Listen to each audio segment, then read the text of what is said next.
Hello everyone, இன்றைக்கி நம்ம பூண்டு சட்னி எப்படி செய்கிறதுன்னு பார்க்கலாம். இந்த சட்னி இட்லி, தோசை, சப்பாத்திக்கெலாம் ரொம்ப டெலிஷியஸாக இருக்கும். இதுக்கு தேவையான பொருட்கள் வந்து பார்த்திங்கன்னா 4 பெரிய பூண்டு. இந்த 4 பூண்டு வந்து உரிச்சிடணும். தோல் உரிச்சிட்டு எடுத்து வச்சுக்கலாம்.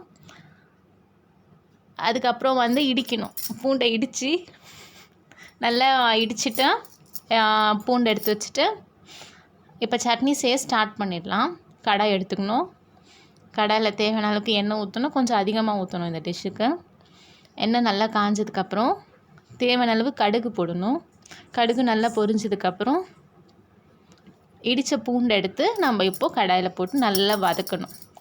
அந்த பச்சை ஸ்மெல் நல்லா போகிற மாதிரி நல்லா வதக்கணும். இல்லைன்னா அந்த பச்சை ஸ்மெல் டேஸ்ட் தெரியும்.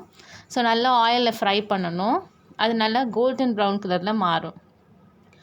ஸோ இது மாதிரி மாறிட்டதுக்கப்புறம் நம்ம என்ன பண்ணணும்னா, இந்த சட்னிக்கு தேவையான அளவுக்கு தண்ணி ஊற்றணும். தண்ணி ஊற்றிட்டு மிக்ஸ் பண்ணிவிட்டு மஞ்சள் தூள், தேவையான அளவுக்கு உப்பு போடணும். அப்புறம் தேவையான அளவுக்கு மிளகாய் தூள் போடணும். உங்கள் காரத்துக்கு ஏற்ற மாதிரி நீங்கள் ஆட் பண்ணிக்கலாம். இப்போ ஆட் பண்ணிவிட்டு எல்லாத்தையும் நல்லா மிக்ஸ் பண்ணி விடணும். மிக்ஸ் பண்ணிவிட்டு நல்லா கொதிக்க விடணும். இந்த சட்னி வந்து நல்லா கொதிக்கணும், நல்லா சுண்டி வரணும். அப்போ தான் இது டேஸ்ட் நல்லா தெரியும். ஸோ இந்த பூண்டு சட்னி வந்து பார்த்திங்கன்னா குழந்தைங்களுக்கு பூண்டுலாம் பிடிக்காது. இது மாதிரி சட்னி செஞ்சு கொடுத்திங்கன்னா நல்லா விரும்பி சாப்பிடுவாங்க. டைஜஷன் ஈஸியாக நடந்துடும். இதில் விட்டமின் சி இருக்குது. ஸோ இது வந்து நல்லா திக்காக வரணும்.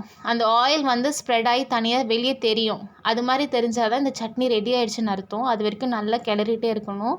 சிம்மில் வச்சு தான் இதை ரெடி பண்ணிகிட்டு இருக்கணும். ஸோ இப்போ பார்த்திங்கன்னா நம்மளோட பூண்டு சட்னி ரெடி ஆகிடுச்சு.